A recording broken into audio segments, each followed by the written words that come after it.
Hey guys, welcome back to my another video. तो आज हम बात करेंगे बाय फ्री रेडिकल हैलोजिनेशन की। इससे पहले हमने बात करी थी मेथड ऑफ प्रिपरेशन में। हमने आपको बताया था फ्रॉम अल्कोहल से हम हेलो एल्केन्स कैसे बनाएंगे।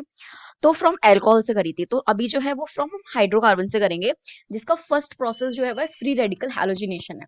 तो सबसे पहले फ्री रेडिकल की बात करते हैं, तो कि फ्री रेडिकल का मतलब क्या है। तो अगर आप जानना चाहते हैं फ्री रेडिकल का मतलब क्या है, तो जैसे कि समझना कि अगर मेरे पास क्लोरीन है, क्लोरीन के दो मॉलिक्यूल्स है, ये आपस में जुड़े हुए होंगे इस तरीके से, बॉन्ड है इनके बीच में। तो जब इस पे अगर मैं लाइक लाइट डालूं, HB यूवी रेज डाल दूं, इसको हीट कर दूं, कुछ भी कर सकती हूँ, तो इसका ये जब बॉन्ड टूटेगा तो ये अपना एक इलेक्ट्रॉन लेकर के निकलेगा, ये अपना एक इलेक्ट्रॉन लेकर के निकल जाएगा। तो इन दोनों के पास अपना अपना एक एक इलेक्ट्रॉन होगा। तो देखो इसके बाद और भी इलेक्ट्रॉन होंगे, वो सारे के सारे कैसे हैं, किसी दूसरे इलेक्ट्रॉन के साथ है, यानी कि पेयर्ड है। बस इसका जो ये इलेक्ट्रॉन है ना, ये फ्री है, और ये इसको बोलेंगे, आप क्या बोल सकते हो, इसको ऑड इलेक्ट्रॉन भी बोल सकते हो। तो कोई भी एक ऐसी स्पीसीज जिसके पास एक ऑड इलेक्ट्रॉन हो, मैं उसको फ्री रेडिकल कह सकती हूँ। तो यहाँ पे फ्री रेडिकल है, और दूसरा ये है क्या, हैलोजन है। तो इसलिए इसको फ्री रेडिकल हैलोजिनेशन बोलेंगे। इस प्रोसेस को क्यों बोला जाएगा ऐसा, कि मेरे पास कोई भी नॉर्मली एक हाइड्रोकार्बन है, जैसे मेरे पास ये हाइड्रोकार्बन है, अगर मैं इसकी रिएक्शन Cl2 के साथ करवाती हूँ in the presence of H, मतलब लाइक हीट, लाइट और कुछ भी हो सकता है, तो ये क्या होगा, क्लोरीन का बॉन्ड टूटेगा और ये फ्री रेडिकल बनाएगा। और यहाँ पे जाकर के ये क्या करेगा, क्लोरीन जब यहाँ से निकलेगा तो यहाँ से एक H को रिप्लेस कर करके आप उसकी जगह पे लग जाएगा। देखो CH3 CH2 और CH2Cl, इस तरीके से।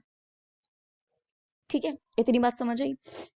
ओके, अब देखो यहाँ पे एक मेजर और एक माइनर प्रोडक्ट बनेगा। एक तो आपके पास ये पॉसिबिलिटी बनी ऊपर वाला, एक आपके पास ये भी बन सकता है। अब आप देखो इसमें से मेजर और माइनर कौन सा होगा, तो बात करते हैं। तो अगर मैं बात करूँ तो ये मेरा माइनर प्रोडक्ट है, ठीक है, और ये मेरा जो होगा ये मेजर प्रोडक्ट होगा। इसके पीछे बहुत सारे रीजन है, और आप ऐसे याद कर सकते हो कि ये ना सेकेंडरी वाले कार्बन पर है, ये वाला जो क्लोरीन है ये सेकेंडरी कार्बन पे है। तो इस अगर कोई और आएगा क्लोरीन को हटाने, इस पे अटैक करने, इस बॉन्ड को तोड़ने, तो सेकंड वाले पे ना उसको टाइम लगेगा, वो नहीं टूटेगा जल्दी से। वही अगर आप बात करोगे फर्स्ट वाले की, जो माइनर प्रोडक्ट है, तो ये ना प्राइमरी कार्बन से जुड़ा हुआ है, तो आराम से वो टूट जाएगा, और इसको कोई भी ले जा करके हट मतलब ले जा सकता है। तो ये रीजन था। ठीक है, दूसरा जो प्रोसेस है वो है by electrophilic substitution. By electrophilic substitution,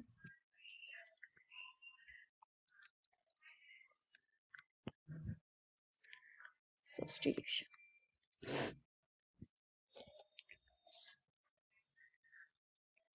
भाई इलेक्ट्रोफिलिक सब्स्टिट्यूशन, यानी कि अब इसका मतलब क्या हुआ, इलेक्ट्रोफिलिक सब्स्टिट्यूशन का मतलब हुआ कि कोई भी एक इलेक्ट्रोफाइल आएगा, कोई भी इलेक्ट्रोफाइल आएगा और सब्स्टिट्यूट करेगा किसी चीज को, और उसकी जगह पे खुद लग जाएगा। ठीक है, जैसे देखो मेरे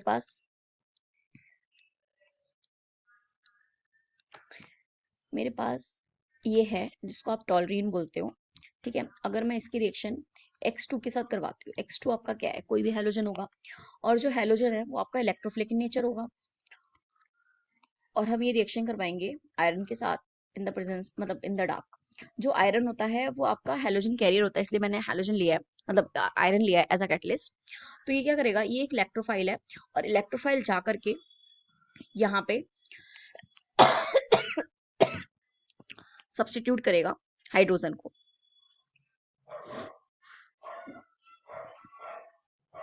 तो सेम ही रहेगा, यहाँ से क्या कर देगा, ये सब्स्टिट्यूट करेगा हेलोजन को, मतलब हेलोजन आकर के यहाँ से एक H हटा देगा और खुद इसकी पोजीशन पे लग जाएगा।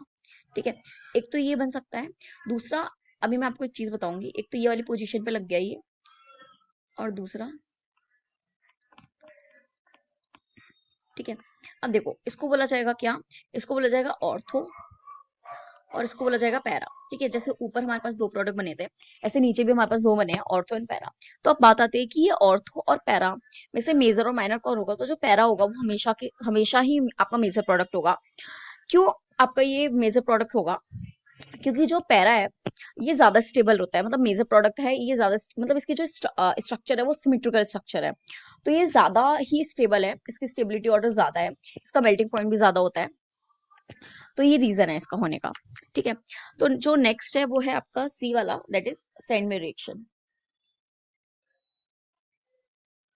Send me a reaction.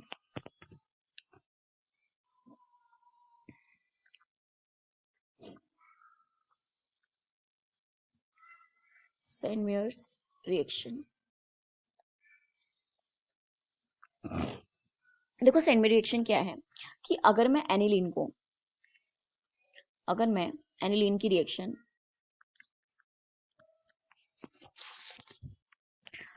Sodium nitride के साथ कराऊं, NaNO2 सोडियम नाइट्राइड यानी कि NaN2 प्लस HX यानी कि कोई भी मेरा एसिड होगा और यहाँ पे कुछ टेम्परेचर रहेगा इसके साथ, तो ये क्या बनाएगा, ये फॉर्म करेगा डाइजोनियम सॉल्ट।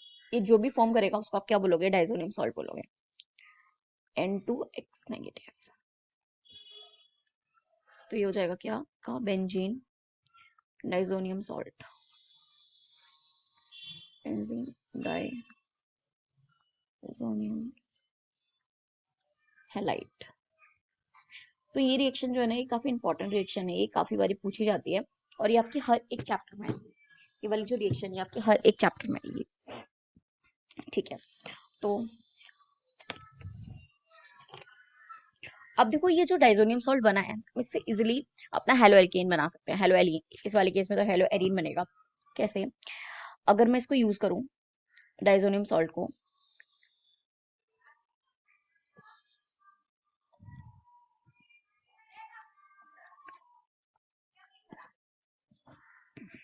तो ये क्या करेगा, यहाँ से ना इसको हटा देगा एक्स को, और सॉरी N2 को हटा देगा, इसकी पोजीशन पे एक्स आ जाएगा, प्लस आपका ये, तो ये आपका क्या बन जाएगा, एराइल हैलाइड बन जाएगा, एराइल हैलाइड आपका बन जाएगा ये फॉर्मेशन। ठीक है, नेक्स्ट जो प्रिपरेशन है वो आप कर सकते हो फ्रॉम एल्कीन से, वो आप कर सकते हो फ्रॉम एल्कीन।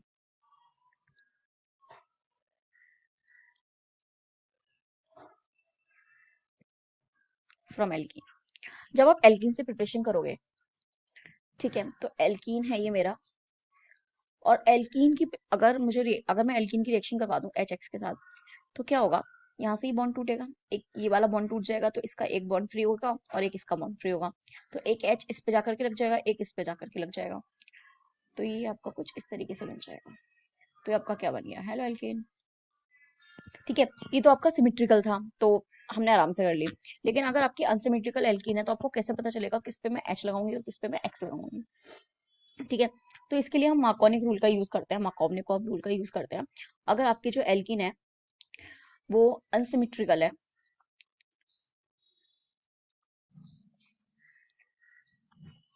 वो अनसिमेट्रिकल है, तब आप ये रिएक्शन कैसे करोगे उसको जरा देखना। तो हमें ना हमेशा इस तरीके से रिएक्शन करनी होती है, जब ये बॉन्ड टूटेगा तो ये फ्री होगा, ये फ्री होगा, जिस पर H ज्यादा होंगे ऑलरेडी, तो मेरा H उस पर ही जाएगा। तो अगर मैं इन दोनों के केस में देखूं तो इस वाले पे H ज्यादा है, तो जो आपका H आएगा वो तो इस पर ही जाएगा, और जो बचा हुआ X है वो फिर इस वाले कार्बन में लग जाएगा। तो आप इस तरीके से प्रिपरेशन कर सकते हो। ठीक है, आपको समझ आया इतना। नेक्स्ट है addition of halogen, addition of